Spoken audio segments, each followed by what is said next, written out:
السلام عليكم، وحشتوني. درس النهاردة هيكون إجابة سؤال. في ناس كتير سألتني عن السمارت الاقتصادي، وإيه الفرق بينه وبين المفاتيح التاتش أو البريسات أو الشغل اللي بيركب على العلبة ماجيك دايركت. طبعا كلمة السمارت اقتصادي ديت كلمة ما بتتاخدش في العموم، لأن اقتصادي أو حاجة اقتصادية بالنسبة ليا هي الحاجة اللي بتوفر لي فلوس. وطبعا في ظروف متغيرات حصلت عشان نقدر نقول على القطعة الأربعة خط إنها اقتصادية، وهي اقتصادية في الخصوص مش في العموم، وكانت في وقت معين اقتصادية والوقت ما عادتش اقتصادية. هنتكلم عليها بكل تفصيل. أنا طبعا أول واحد في الوطن العربي يعدل القطعة الأربعة خط بتاعة سنوف وحولها إنها تشتغل بالمفاتيح الحائطية عشان تناسب ظروف الناس عندنا هنا في مصر، لأن الناس محتاجة يبقى عندها مفتاح تدوس عليه عشان تشغل الإنارة بتاعتها لو فرضنا جدلا إن الموبايل كان فاصل. فالقطعة ديت أول ما نزلت في السوق المصري ما كانتش بتتباع، لأنها كانت بتستخدم بالموبايل فقط، ولكن بعد التعديل بدأ الانتشار بتاعها، وخصوصا بعد ما أنا اتصلت بالأخ محمد الشريف وقلت له في قطعة كذا كذا كذا، فبدأ هو يسميها السمارت الاقتصادي بناء على اللي هو قاله لي إن في بعض الناس بيعمل الفيلا بتاعته عايز فيها قطعة واحدة فقط، يوزع خط في غرفة النوم وخط في الريسبشن كده، يعني مش هيعمل الفيلا كلها سمارت. فقال إن دي بالنسبة له اقتصادية. كان وقتها إن النحاس أو السلك رخيص، فكانت ماشي الحال. ولكن لو جينا نقارن بالوقت الحالي، إن مثلا لو اتكلمنا على شقة مثلا 120 متر مثلا أو أكتر، أنا ما أعرفش في الأسعار بالظبط، ولكن في ناس قالت لي إن الشقة بتاعتهم بتتكلف 30,000 جنيه أسلاك فقط. طيب لو أنت عملت شغل بوردات في قلب لوحة حطيتها في مدخل الشقة بتاعتك، فأنت مضطر إن أنت تسحب لها أسلاك للرواجع لكل الغرف والحمام والمطبخ والكلام ده كله. فتخيل إنك هتشتري ضعف أو مرة ونص كمية الأسلاك اللي أنت المفروض بتكون اشتريتها في التأسيس العادي اللي هو بتاع المفاتيح التاتش مثلا. طيب لو احنا قلنا ان انت راجل وعايز تعمل البيت بتاعك سمارت، وهنقارن بين التكلفة بتاعت البوردات وتكلفة المفاتيح ايا كان. الاول كان سعر الاسلاك اللي هي بتاعت السويدي سعرها معقول، فأنت كنت بتجيب أسلاك بحيث تحط البوردات بتاعتك في لوحة جنب باب الشقة مثلا أو في أي مكان أنت عايزه، وتبدأ توزع الرواجع على اللمبات لكل الغرف والحمام والمطبخ والريسبشن والكلام ده من لوحة. في حين إن إحنا لما بنعمل مفاتيح تاتش مثلا أو مفاتيح سمارت بريسات، بيبقى التأسيس تأسيس رسيون عادي جدا خالص، تبقى الرواجع من عند المفتاح لللمبات في نفس المكان اللي فيه الحمل. بعض الأفراد قالوا لي إن هم بيكلفوا الوقت الشقة أسلاك فقط 30,000 جنيه. يعني أنت لو هتعمل بوردة هتجيب ضعف كمية الأسلاك، أو مرة ونص أو مرة وثلاث أرباع على حسب مساحة الشقة بتاعتك. فانت دخلت نفسك في تكلفه اوفر كمان زياده عن يعني احنا ما حسبناش ثمن اللوحه واوضه الصنايعي والخراطيم، غير انك هتجيب وشوش، هتجيب مفاتيح بريسات، هتجيب شاسيهات، وفي الاخر هتعمل الشقه بتاعتك سمارت، ولكن هيبقى المنظر العام بتاع الشقه كلاسيك. والتكلفة تقريبا هتقارب ضعف تكلفة المفاتيح التاتش. تمام؟ طيب دي أول نقطة. إذا دلوقتي البوردات لا يمكن تبقى سمارت اقتصادي، لا يمكن بأي حال من الأحوال.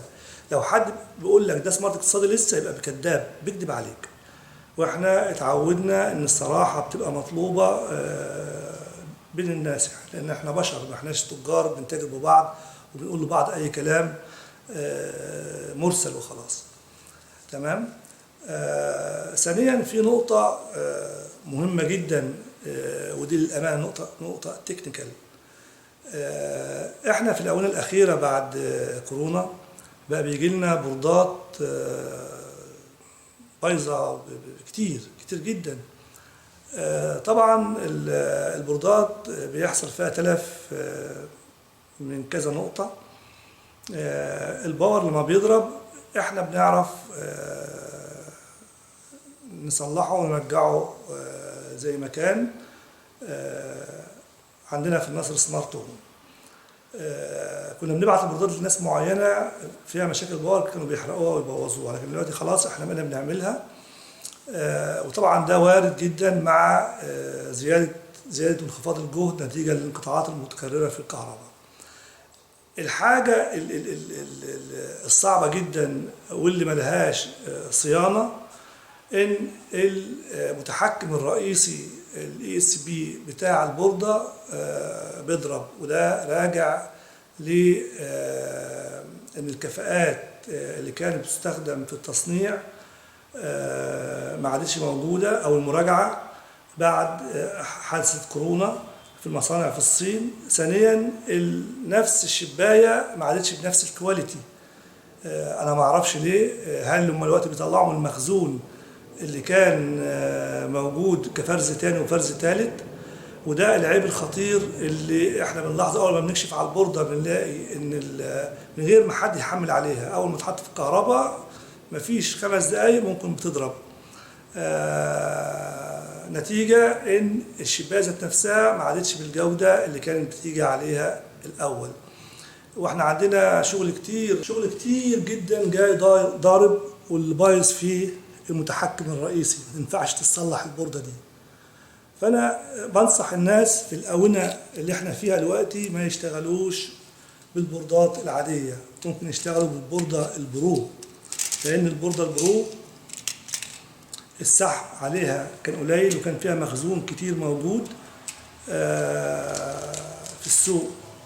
يعني الابرم اللي عليها او المتحكم اللي عليها من الشغل القديم، بجانب انها بتشتغل بفولت دي سي، فده برضو بيحميها من الدخل بتاع التيار المتغير نتيجة للانقطاعات، فبتبقى البوردة بتبقى افضل بكتير وبتعيش. الكلام ده في الوقت الحالي اللي احنا موجودين فيه. المفاتيح كان زمان بيجي فيها عيب معين في اول التصنيع، ان هي كانت بتخش في حاجه اسمها السليبنج مود، ولكن مع التحديث المستمر للفيرموير الكلام ده ما عادش بيحصل. وبامانه المفاتيح ما عادش بيجي منها اي رواجع او اي حاجه فيها مشكله خالص، بجانب انها دلوقتي اقتصاديه، لانك انت ما بتكلفش اسلاك زيادة. انت بتعمل التأسيس بتاعك كتأسيس عادي وبتضيف المفاتيح بتاعتك، وحصل فيها تحسينات كمان كتير جدا في الهاردوير.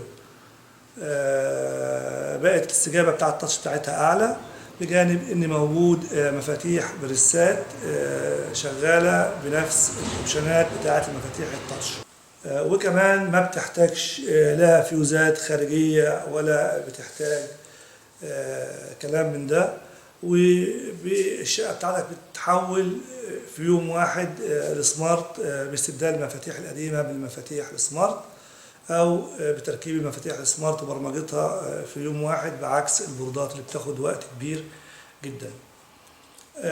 ناس كتير سألتني برضو، قالوا إن في بوردات في السوق مجمعة في بوكس كده وبتتباع، وبيقولوا للعميل أو للفني انك هتوصل سلكتين وتشغل وضمان 6 سنين، والكلام ده كلام مش مظبوط.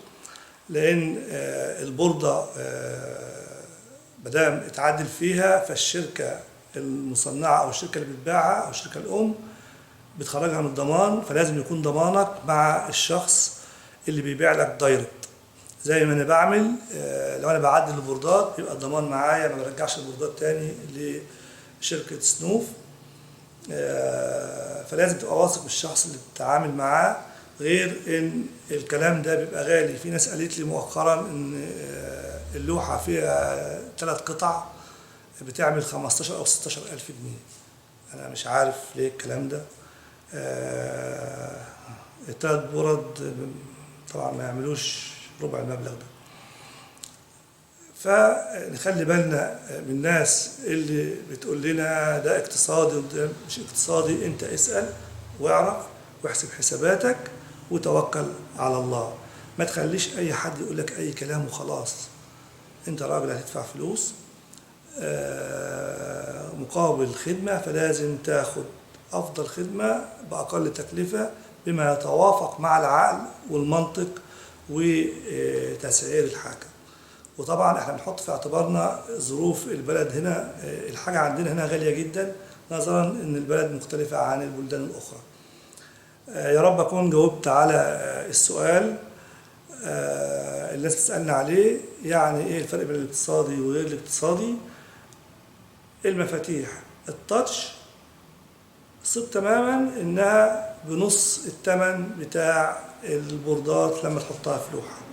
والمنظر العام للمفاتيح التاتش افضل مليون مرة من المنظر العام للبوردات. ده في وقتنا الحالي. بجانب ان البوردات بيحصل فيها مشاكل الايام دي، المفاتيح ما بيحصلش فيها مشاكل. فانت اصلا بيبقى عندك حاجة ستيبل وحاجة محترمة جدا. فيا رب اكون جاوبت على السؤال، والسلام عليكم.